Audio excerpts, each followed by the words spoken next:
Friends welcome to the channel JV and CIB made simple. So आज के इस video lesson के माध्यम से हम लोग ईवीएम के सबसे महत्वपूर्ण केस स्टडीज़ को डिस्कस करेंगे।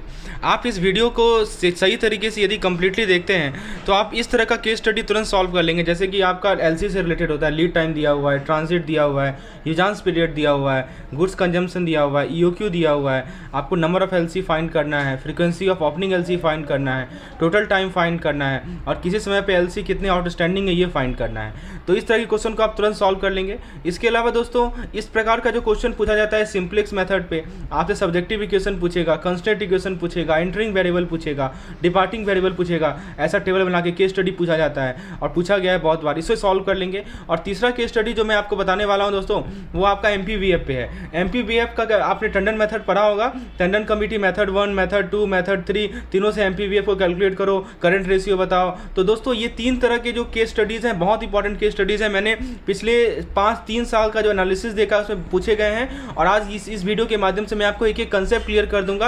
अंतिम तक बिल्कुल बने रहें इस वीडियो में और चीज़ों को समझते रहें और हो सके तो जो मैं कंसेप्ट समझाऊँ, मैं आपको बेसिक्स लेवल से स्टार्ट कर रहा हूँ, 0 लेवल से स्टार्ट कर रहा हूँ। आपने कुछ नहीं भी पढ़ा है तो भी आप इस वीडियो को समझ जाएंगे, ठीक है। तो आप सबसे पहले कंसेप्ट समझिए, उसके बाद इस पर केस स्टडीज करेंगे हम लोग। एक बार कंसेप्ट समझने के बाद केस स्टडी खुद से ट्राई कीजिएगा, जब नहीं सॉल्व हो रहा है खुद से तब मेरे एक्सप्लेनेशन को समझिएगा। So this is the best way you can take help of this video. इस वीडियो का सबसे अच्छे तरीके से यदि लाभ उठाना है तो सबसे पहले खुद से क्वेश्चन सॉल्व कीजिए, फिर मेरे एक्सप्लेनेशन को सुनिए।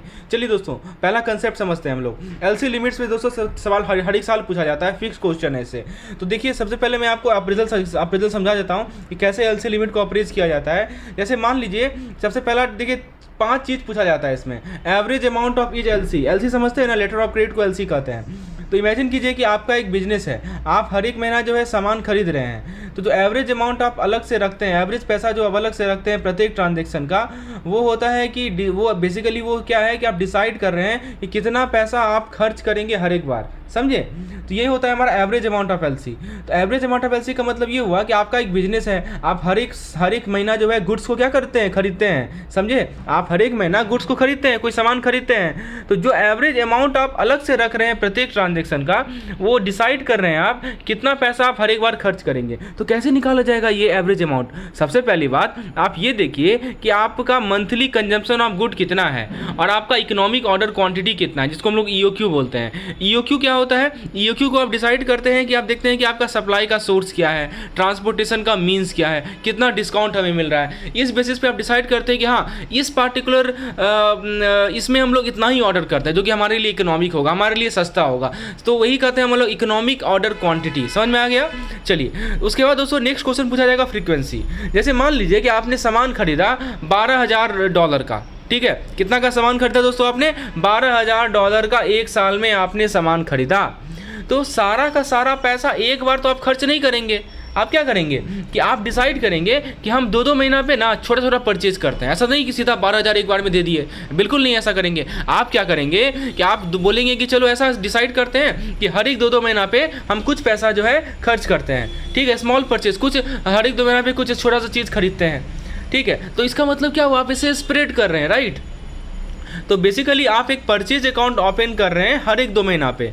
तो ये आपका फ्रीक्वेंसी हो गया। तो फ्रीक्वेंसी निकालने का तरीका समझ में आया आपको कि सालाना कितना आपका कंजम्पशन है उसको डिवाइड कर दीजिए ईओक्यू से। ईओक्यू का मतलब एक ऑर्डर दे रहे हैं आप, तो आप कितना मंगा रहे हैं, समझे। मान लीजिए सालाना आपका कंजम्पशन है 12 टन का और एक बार जो आप ऑर्डर दे रहे हैं आप 2 टन सामान मंगा रहे हैं, तो कितना बार मंगाइएगा? 6 बार मंगाइएगा ना साल में। मैं 1 साल की बात कर रहा हूँ। तो वही होता है। देखिए फॉर्मूला रटना नहीं है आपको, मैं आपको समझाने का प्रयास इसीलिए कर रहा हूं क्योंकि पहले समझ लीजिए, फॉर्मूला आपके दिमाग में बैठ जाए तब केस स्टडी सॉल्व करना एकदम चुटकी का खेल है, तुरंत आप सॉल्व कर लेंगे इसे, ठीक है। तो सुनिए फिर से मैं बता रहा हूं कि फ्रीक्वेंसी निकालना है तो सबसे पहले क्या करना है, नंबरेटर में यहाँ पे क्या पुट करना है, एनुअल कंजम्पशन, ठीक है। और डिनोमिनेटर में आपको क्या पुट करना है, ईओक्यू यानी इकोनॉमिक ऑर्डर क्वांटिटी, ठीक है। तो फ्रीक्वेंसी निकालने का जो तरीका होता है ना, उसको इसका फॉर्मूला होता है 12 divided by number of LC to be open in a year. कितना एलसी आप साल भर में खोलेंगे उसको 12 से डिवाइड कर दीजिए तो आपको मिल जाएगा फ्रीक्वेंसी ऑफ एलसी ओपनिंग। जैसे मान लीजिए कि आपने डिसाइड किया, मैंने बोला ना आपको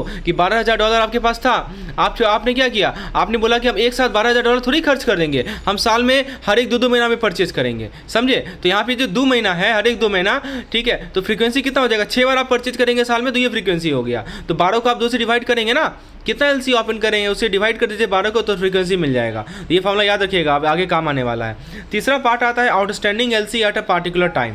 तो आउटस्टैंडिंग एलसी निकालने का तरीका क्या होता है वो समझिए।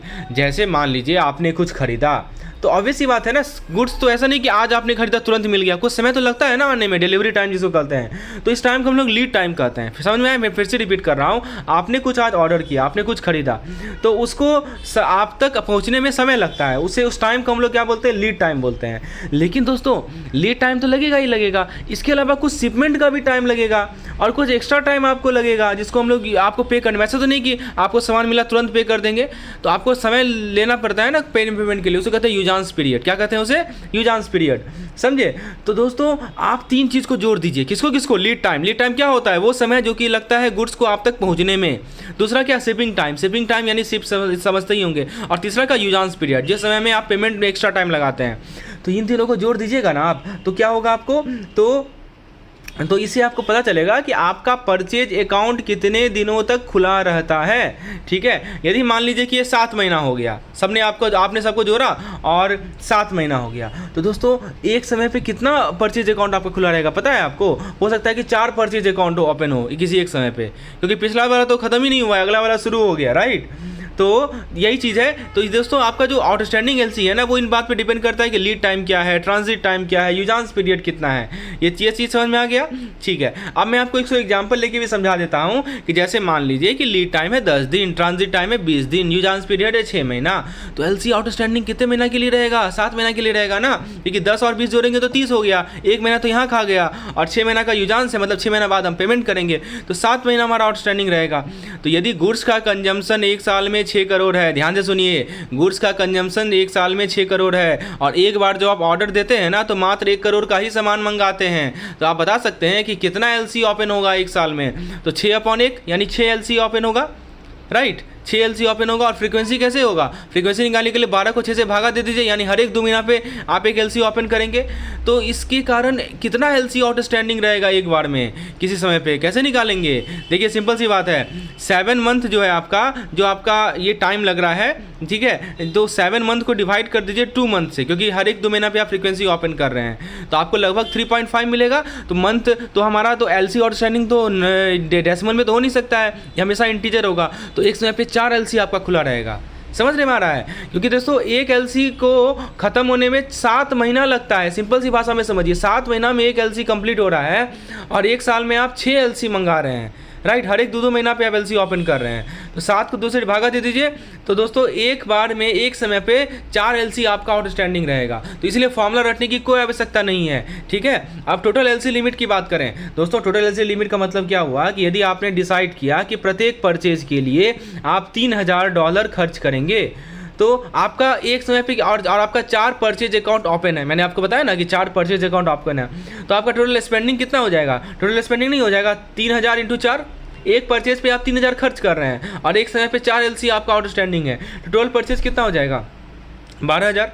ठीक है, तो जैसे वही बता रहा है कि हर एक एलसी का अमाउंट है 1 करोड़, और टोटल एलसी लिमिट हो जाएगा 4 करोड़, तो ये टोटल एलसी लिमिट हो गया।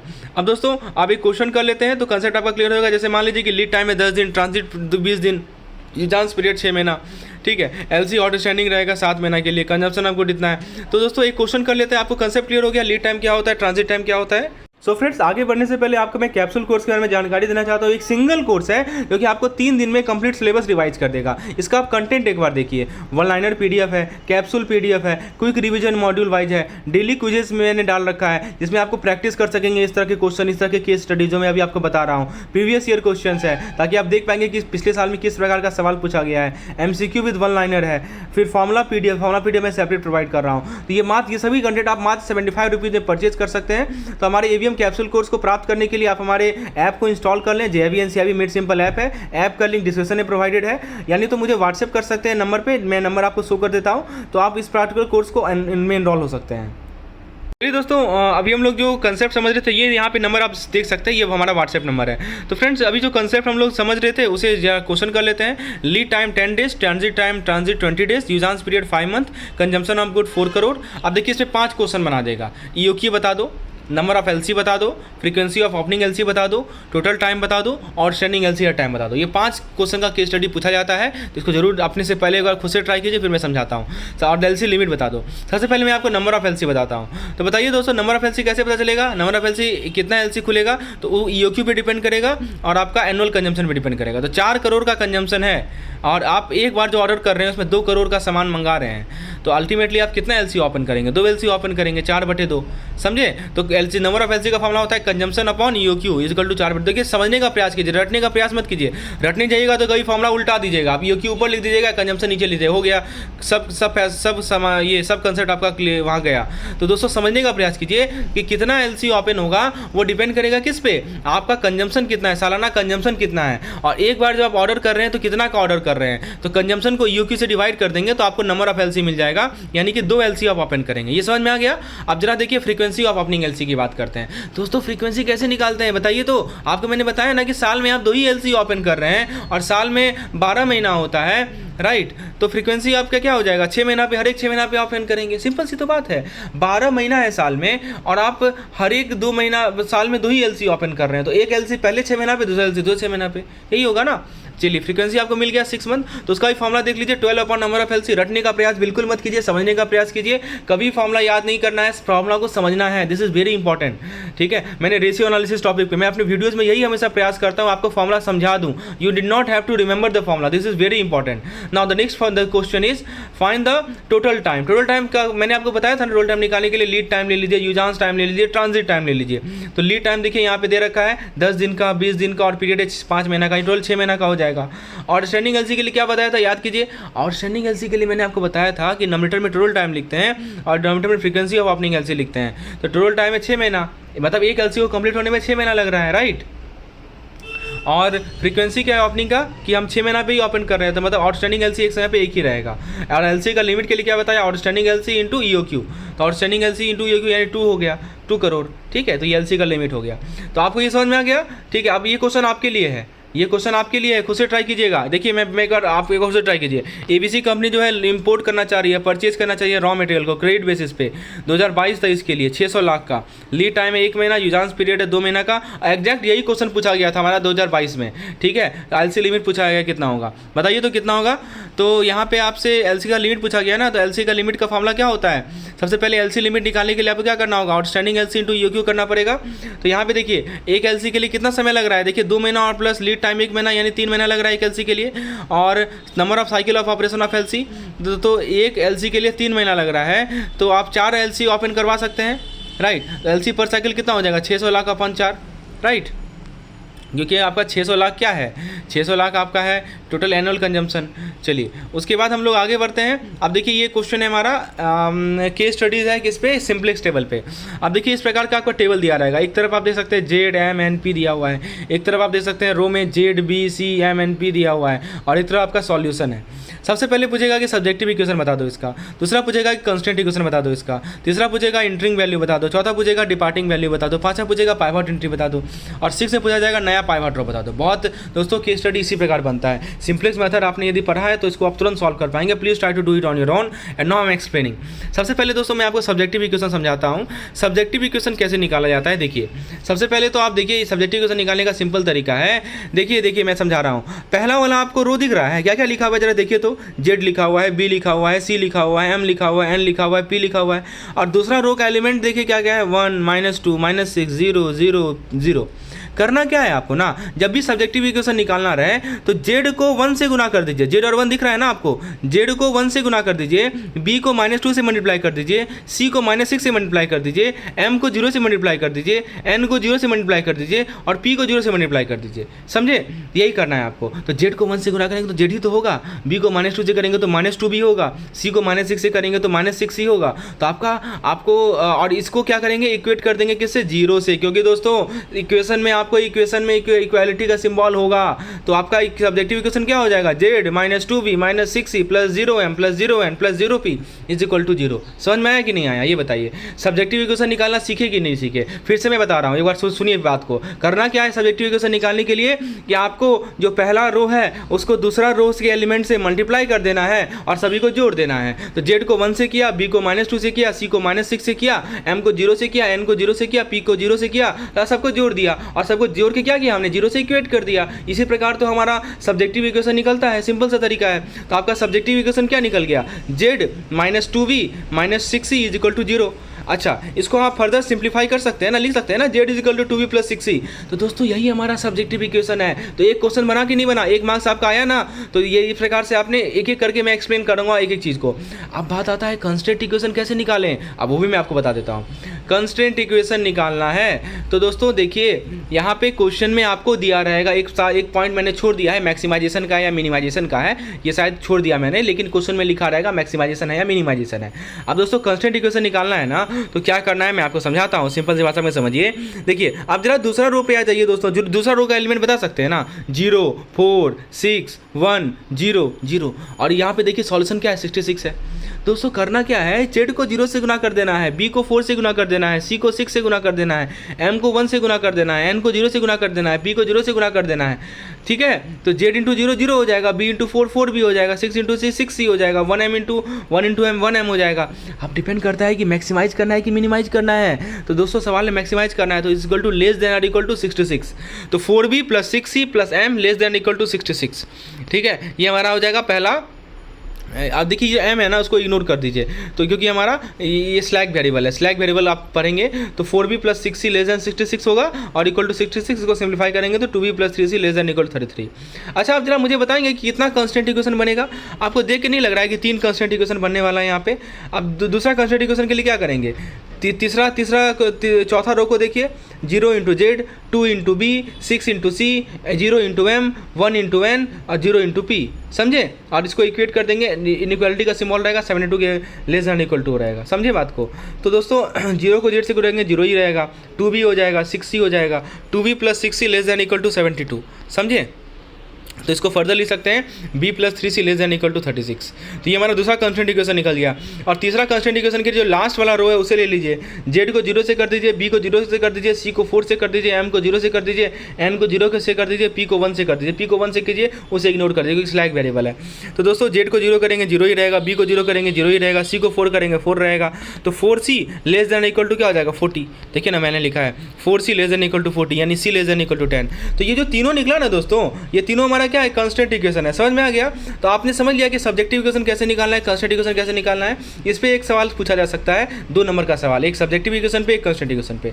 अब दूसरा सवाल क्या पूछा गया है कि आपको इंटरिंग वैल्यू बताना है। अब इंटरिंग वैल्यू समझते हैं दोस्तों। इंटरिंग वैल्यू जो होता है ना, जेड का रो को देखिए, जेड के रो में जो मोस्ट नेगेटिव वैल्यू होता है वही हमारा इंटरिंग वैल्यू होता है। अब जरा देखिए ना दोस्तों, देखना ही तो है आपको। जरा जेड का रो दिख रहा है आपको, जेड के रो में कौन कौन से एलिमेंट है जरा बताइएगा। 1 है, -2 है, -6 है, 0 है, 0 है, 0 है। सबसे नेगेटिव कौन सा एलिमेंट है, -6 ही तो है। तो -6 ही हमारा इंटरिंग वैल्यू होगा। समझ में आया आपको कि -6 हमारा क्या है, इंटरिंग वैल्यू है। तो इंटरिंग वैल्यू के निकालने का सिंपल सा तरीका है कि आपको जेड का रो को देखना है, उसमें जो एलिमेंट सबसे ज़्यादा नेगेटिव है वही हमारा इंटरिंग वैल्यू होता है। अच्छा, अब आपने इंटरिंग वैल्यू सीख लिया, उसके बाद दोस्तों क्या सवाल है, डिपार्टिंग वैल्यू बताना है। डिपार्टिंग वैल्यू का कंसेप्ट समझिए, पहले कंसेप्ट समझना है।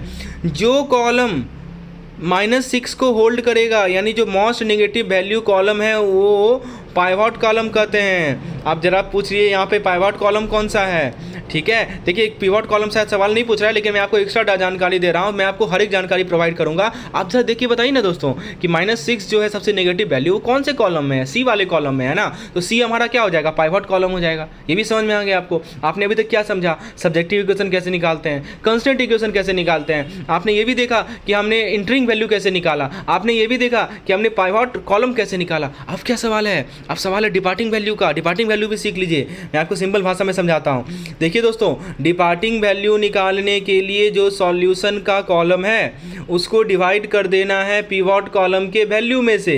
ठीक है, और जो भी रिजल्ट आएगा उसमें जो सबसे मिनिमम पॉजिटिव वैल्यू होगा वो होता है हमारा डिपार्टिंग वैल्यू। समझ में आया क्या, नहीं समझ में आया, मैं एग्जांपल लेके समझाता हूँ। देखिए यहाँ पे आइए इस पार्टिकुलर टेबल में आ जाइए, आपको सॉल्यूशन कॉलम दिख रहा है कि नहीं दिख रहा है? सबसे लास्ट में देखिए तो 0, 66, 72, 40 दिख गया ना। चलिए आपको पिवट कॉलम दिख रहा है कि नहीं दिख रहा है? बोलेंगे नहीं दिख रहा है, कहाँ है पिवट कॉलम? अभी मैंने बताया ना कि पिवट कॉलम वो कॉलम होता है जिसके अंदर हमारा negative value, most negative value of Z होता है। जरा आप बताइए तो कौन सा पिवट कॉलम है? सी वाला है ना? तो सी का एलिमेंट जरा बताएंगे मुझे क्या क्या है? -6 है, 6 है, 6 है, 4 है। आपको करना क्या है डिपार्टिंग वेरिएबल के लिए?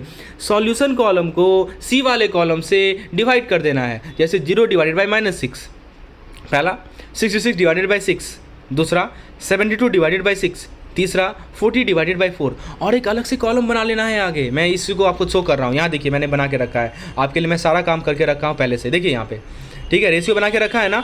देखिए ये सी वाला कॉलम है, ये सॉल्यूशन है, हमारा रेशियो क्या आ रहा है? 0, 11, 12 और 10। आपसे मैंने क्या बोला? डिपार्टिंग वैल्यू कौन सा होता है? आपने जो ये रेशियो वाला कॉलम बनाया, उस रेशियो वाले कॉलम में देखिए कि सबसे मिनिमम पॉजिटिव वैल्यू किसका है। इसमें 0 नहीं लेना है, नेगेटिव वैल्यू को काउंट नहीं करना है, समझे बात को? तो सबसे मिनिमम पॉजिटिव वैल्यू किसका है दोस्तों? 10 का ही तो है।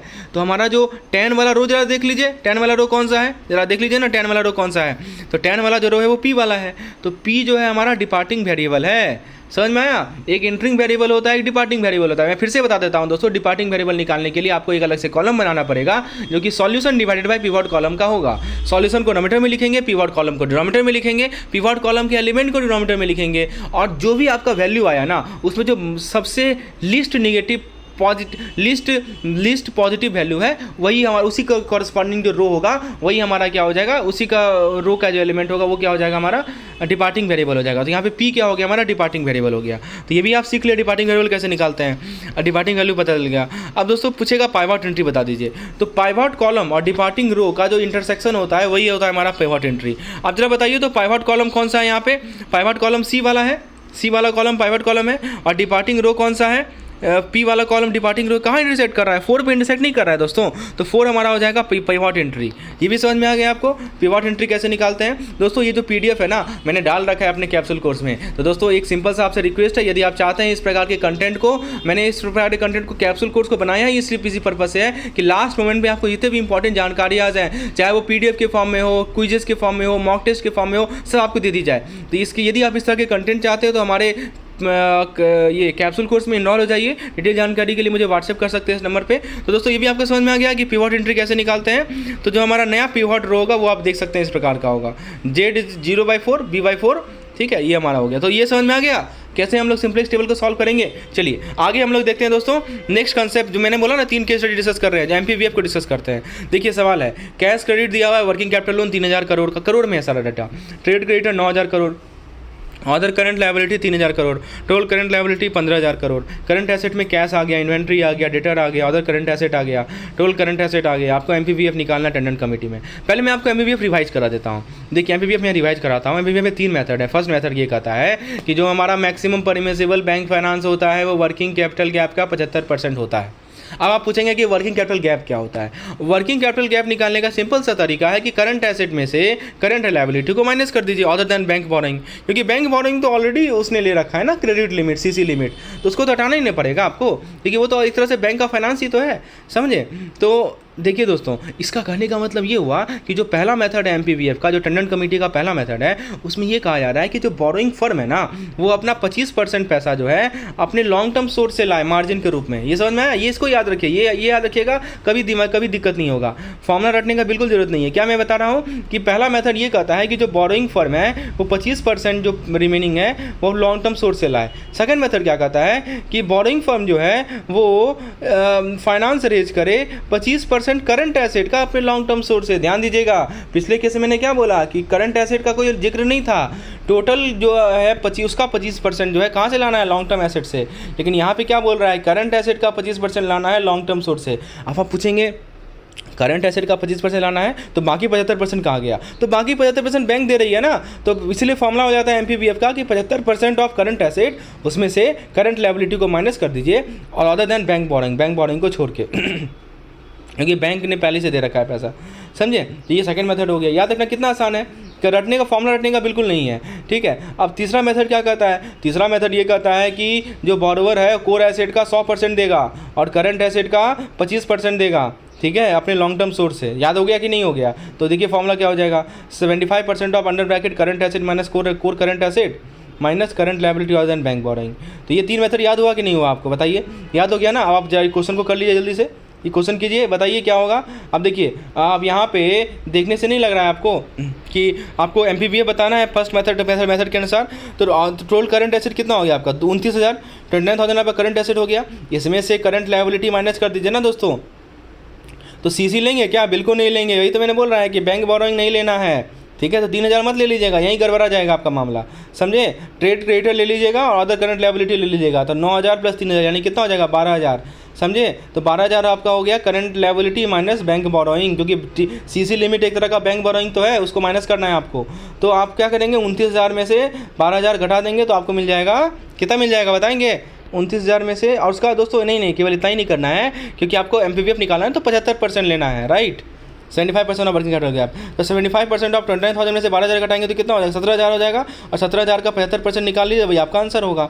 देखिए मैंने कर रखा है आपके लिए, सारा काम मैंने कर रखा है, ठीक है। तो आपका हो जाएगा 12,750। अब जरा मुझे बता दीजिए ना दोस्तों इस डाटा के बेसिस पे कि सेकंड मेथड के अनुसार MPBF कितना होगा। मैंने क्या बोला सेकंड मेथड में कि 75% जो करंट एसेट का है वो अपने लॉन्ग टर्म सोर्स से लाएगा। तो 75% of current asset minus CLOV। तो सेकंड एसेट में क्या हो जाएगा? 75% करंट एसेट का ले लीजिए, यानी 29,000 का 75% और में से 12,000 घटा दीजिए, करंट लायबिलिटी और देन बोरोइंग, यानी कि आपका 9,750। और तीसरा मेथड में क्या कहता है? 75% of current asset minus core current asset minus CL और देन बैंक, निकाल लीजिएगा। तो उस प्रकार से आप समझ में आएगा। तो ये केस स्टडी तीनों समझ में आया कि नहीं आया दोस्तों? यदि आप चाहते हैं कि मैं इस प्रकार का केस स्टडी और भी लाऊं तो प्लीज़ वीडियो को लाइक कीजिए और भी लोगों तक इस वीडियो को पहुँचाइए। और दोस्तों ये जो हमारा व्हाट्सएप नंबर है, आप इसमें कमेंट सेक्शन में लिखिए कि yes please bring more of this video, it is helpful to us. तो मैं समझ पाऊंगा कि हाँ ये वीडियो सही में आपके लिए हेल्पफुल है और मैं इस प्रकार का वीडियोस लाने में और भी लाऊंगा। धन्यवाद।